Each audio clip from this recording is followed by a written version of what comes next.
നമസ്കാരം. സോഡിയാക് മീഡിയയിലേക്ക് എല്ലാ പ്രേക്ഷകർക്കും സ്വാഗതം. 2025 മെയ് മാസത്തെ മകയിരം നക്ഷത്രക്കാരുടെ നക്ഷത്രഫലമൊന്ന് പരിശോധിച്ച് നോക്കാം. മകയിരം നക്ഷത്രത്തിൻ്റെ ആദ്യത്തെ 30 നാഴിക വരുന്ന ഇടവക്കൂറുകാണ്. ഇടവക്കൂറുകാരെ സംബന്ധിച്ച് വളരെ അനുകൂലമായിരിക്കുന്ന ഗുണഫലങ്ങളാണ് ഈ മാസം മുതൽ അനുഭവിക്കാനുള്ളത്. ഒരു വർഷത്തേക്ക് നല്ല രീതിയിലുള്ള ഗുണങ്ങളാണ്. കാരണം സർവേശ്വരകാരകനായിരിക്കുന്ന വ്യാഴൻ ലഗ്നത്തിൻ്റെ 2ാം ഭാവത്തിൽ രക്ഷാസ്ഥാനത്തേക്ക് വന്നിട്ടുണ്ട്. അതേപോലെ തന്നെ ഇഷ്ടസ്ഥാനത്താണ് ബുധൻ നിൽക്കുന്നത്. ആ രാഹുവിൻ്റെ മാറ്റം വന്നിരിക്കുന്നത് ലാഭസ്ഥാനത്ത് നിന്നായത് കാരണം കൊണ്ട് ലഗ്നാധിപതിയായിരിക്കുന്ന ശുക്രൻ ലഗ്നാധിപതിക്ക് വന്നിരിക്കുന്ന ബന്ധനദോഷം മാറിയിട്ടുണ്ട്. കണ്ടകശനിയുടെ ദോഷം മാറി. അപ്പോൾ എല്ലാ ഗ്രഹങ്ങളും ഇഷ്ടസ്ഥാനത്ത് വരികയും കണ്ടശനി പോലെയുള്ള ദോഷങ്ങൾ മാറുകയും ചെയ്തതുകൊണ്ട് മകര നക്ഷത്രത്തിൻ്റെ ആദ്യത്തെ 30 നാഴികയിൽ ജനിച്ചവരെ സംബന്ധിച്ച് സാമ്പത്തികമായ നല്ല വർധനവിന് യോഗമുണ്ട്. സഹായങ്ങൾ കിട്ടാനായിട്ട് യോഗമുണ്ട്. സഹോദര ഗുണം അനുഭവിക്കാനായിട്ട് സാധിക്കും. ജോലിയുടെ കാര്യത്തിൽ അനുകൂലമായിരിക്കുന്ന സമയമാണ്. വിദേശത്തൊക്കെ പോകണമെന്ന് ആഗ്രഹിക്കുന്നവർക്ക് വിദേശത്ത് പോകാനായിട്ട് സാധിക്കും. അതേപോലെ തന്നെ 7ാം ഭാവാധിപതി ഇഷ്ടസ്ഥാനത്ത് നിൽക്കുന്നത് കാരണം ദാമ്പത്യ സുഖം അനുഭവിക്കാനുള്ള യോഗമുള്ള മാസമാണ്. നല്ല ഉദ്ദേശത്തോടുകൂടി സംസാരിക്കുകയും മറ്റുള്ളവർക്ക് നല്ല കാര്യങ്ങൾ പറഞ്ഞു കൊടുക്കാനായിട്ട് സാധിക്കുകയും നല്ല ഭക്ഷണം, വസ്ത്രം, യാത്രാസുഖം മുതലായിട്ടുള്ള എല്ലാ ഭൗതികമായിരിക്കുന്ന സുഖങ്ങളും അനുഭവിക്കാനായിട്ട് സാധിക്കുകയും ചെയ്യും.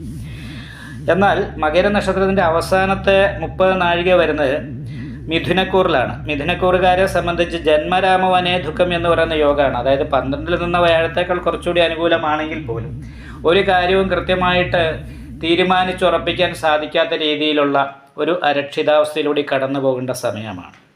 എന്തായാലും മാളവ്യ യോഗമുണ്ട്. നല്ല ഭക്ഷണം, വസ്ത്രം, യാത്രാസുഖം മുതലായിട്ടുള്ള ഗുണങ്ങൾ അനുഭവിക്കാൻ യോഗമുണ്ട്. വിദേശത്ത് പോകാനായിട്ട് സാധിക്കുന്നതാണ്. അതേപോലെ തന്നെ കണ്ടകശനി, ഇതുവരെ ഭാഗ്യസ്ഥാനത്ത് സ്വക്ഷേത്ര ബലവാനായി നിന്നിരുന്ന ശനി കണ്ടകശനിയുടെ ദോഷത്തെ ചെയ്തുകൊണ്ടാണ് 10ാം ഭാവത്തിൽ കർമ്മസ്ഥാനത്ത് നിൽക്കുന്നത്.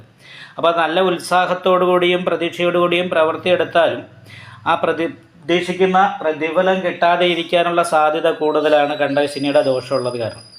അപ്പോൾ കണ്ടകശനി ദോഷത്തിന് പരിഹാരം ചെയ്യാനായിട്ട് പ്രത്യേകം ശ്രദ്ധിക്കുക. അയ്യപ്പ ക്ഷേത്രത്തിൽ നീരാഞ്ജനം വഴിപാട് ചെയ്യുക, നന്നായിട്ട് പ്രാർത്ഥിക്കുക. അതേപോലെ തന്നെ എടുത്തിയാടി സംസാരിക്കുന്ന സ്വഭാവം, നല്ല ഉദ്ദേശത്തോട് സംസാരിച്ചാലും കേൾക്കുന്നവർക്ക് അത് അപ്രിയമായിട്ട് തോന്നുക. വിദ്യാഭ്യാസത്തിനൊക്കെ ഇടയ്ക്ക് മുടക്കം വരിക.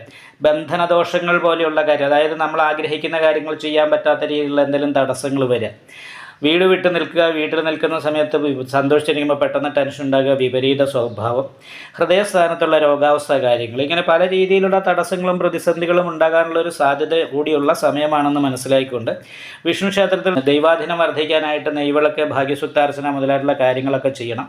നവഗ്രഹ പൂജ ചെയ്യുന്ന ക്ഷേത്രത്തിൽ രാഹുപൂജയും കേതുപൂജയും ചെയ്യുന്നത് നല്ലതാണ്.